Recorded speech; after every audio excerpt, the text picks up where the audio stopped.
May nasaktan ka na ba? Yung pinagkatiwalaan mo, pero ikaw pa ang tinalikuran?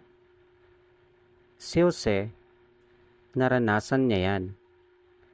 Pinagkanulo ng sariling kapatid, ebinenta, nakulong, nakalimutan.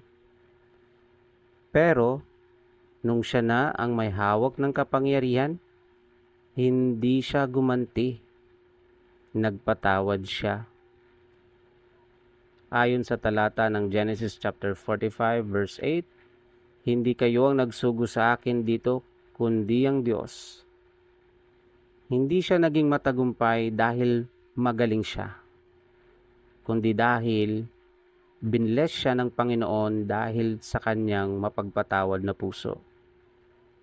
Naging matagumpay siya kasi malaya ang puso niya. Walang galit, walang bigat, walang hinanakit. Kapatid, baka kaya hindi ka pa umaangat kasi may bigat ka pang dala. Patawarin mo na. Hindi dahil okay ang ginawa nila, kundi dahil deserve mong lumaya. Tayo'y manalangin. Panginoon, ang hirap minsan magpatawad, pero tulungan mo ako na hindi mamuhay sa sakit, kundi sa kapayapaang nanggagaling sa iyo. Amen.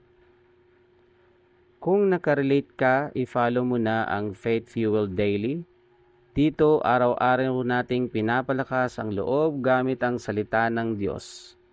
Kasi minsan, ang kailangan mo lang ay paalaala na mahal ka ng Diyos.